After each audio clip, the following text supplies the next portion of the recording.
Ang KNN ay hatid sa inyo ng UNICEF.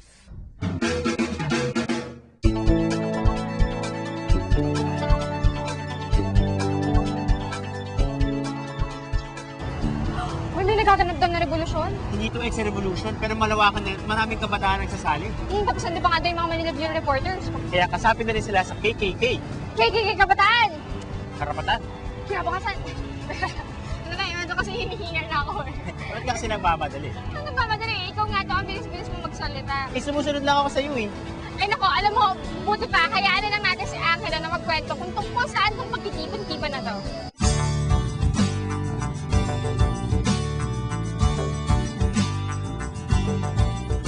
Ang dami pala nating karapatan bilang mga kabataan. Pero lahat kaya ito ay naibibigay sa atin? Kung pagbabasehan ang ilan sa mga ikinuwento natin dito sa KNN, masasabi kong hindi. Buti na lang at may mga organisasyong tulad ng UNICEF na patuloy na sumusuporta sa ating karapatan. There's 3 areas that we're working in. One area is increasing the visibility of children participating. The second is we're finding ways to work with adolescents and children as partners in development work. The third area is strengthening the enabling environment for child participation. At dahil tayong mga kabataan ang madalas na biktima ng mga paglabag sa karapatang pantao, kasama rin tayo sa mga dapat umaksyon. Isang halimbawa ang pagdalo sa Youth Summit na ito. Ang Kabataan, Karapatan, Kinabukasan ay pagtitipon ng mahigit 120 kabataan mula sa iba't ibang paaralan, pamantasan at organisasyon sa buong Pilipinas kung saan tinalakay ang iba't ibang issue hinggil sa karapatang pantao. Sa summit na ito'y nakilala ko ang mga pinatawan mula sa iba't ibang bahagi ng Pilipinas.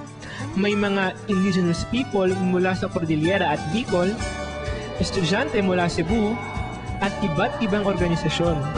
May mga nanggaling from northernmost part of Luzon hanggang southernmost part of Mindanao. Kahit gaano kalayo, may way para makasama at makapag-participate sa mga summits.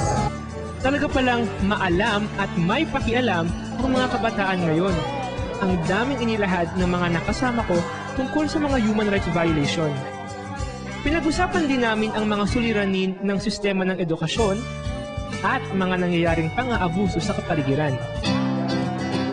Nang dumating ang pagkakataong maaari kaming pumili ng session na gusto naming salihan, pinili ko ang discussion tungkol sa mga indigenous people dahil sa tingin ko dito ako wala gaanong nalalaman. At di ako nabigo. Ang dami kong natutunan mula sa mga nakasama ko sa session. Heto nga, tinuruan pa kami ng isang dasal ng mga katutubo. Kahit na may kabigatan ang mga tinatalakay namin, hindi rin mawawala ang pag-enjoy. Pagkatapos ng mga kasiyahan, balik sa trabaho. Akalain niyo bang naging mga paralegal kami sa summit na ito? Tinuruan kaming gumawa ng affidavit ng isang abogadong speaker. Pagkatapos ay nagkaroon ng mainit na debate tungkol sa papel ng sangguniang kabataan sa barangay. Dito ko napatunayan ang mga kabataan ay may mga sariling palagay at kuro-kuro na handang ipaglaban. At siguradong di lang dito sa loob ng summit maririnig ang mga boses ng mga kabataang ito. Kasi ako as a leader, syempre kailangan ko malaman kung ano ba talagang human rights. Tsaka ako, syempre, ire-reeka ko siya sa mga members ko o sa kapwa ko leaders. Lalo na sa amin, marami pa sa amin, hindi pa nila alam kung ano talaga yung rights nila. After nito, baka magkaroon kami ng project ng mini-seminar sa school namin para kahit papano madala namin yung mga natutunan namin dito sa hindi na nakapunta dito.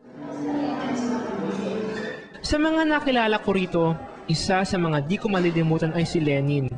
Siya ay kasapi sa samahan ng mga anak ng desaparecidos. Kasi father ko nawala siya, tapos dinukot siya ng ISAF na military, tapos tinago siya sa amin. Tapos nung months nang pinaghahanap namin siya, talagang tinatanggi siya sa amin. Parang yung epekto nun, nung days na nalilito kami kung saan namin siya hahanapin, kung ano bang nangyayari sa kanya, patay na ba siya. Buti na lang at nakita pa rin nila ang kanyang tatay. Ang pangyayaring iyon ang gumising kay Lenin sa papel na maaari niyang gampanan sa pagtataguyod ng karapatang pantao. Tayo na yung susunod na leaders eh.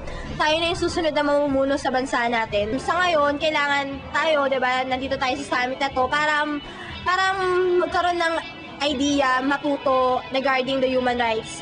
Para sa hinaharap, hindi na tayo maging katulad ng mga sinasabi natin mga trapo, ng mga sinasabi nating mga state na pinagkakatiwalaan natin na kapansin-pansin naman sa ngayon na talagang hindi mo na mapagkakatiwalaan. Hindi ko inaasahan na sa paglabas ko ng summit na ito ay malalabanan ko na ang mga paglabag sa karapatang pantao. Ngunit, alam kong isang hamon ang iniwan ng summit na ito. Ang hamon ng pagbabahagi ng natutunan namin dito. Alam kong may mga inaabuso dahil hindi nila alam ang kanilang karapatan. Sa bandang huli, edukasyon pa rin ang pinakamabisang sandata. At dito ko nais magsimula.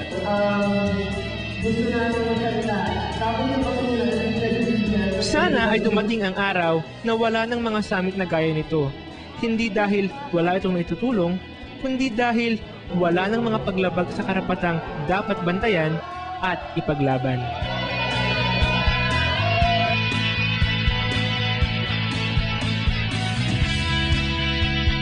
Maglilimang taon na bilang kasambahay ang kabataang ito na itatago natin sa pangalang Susan. Ang KNN ay hatid sa inyo ng UNICEF.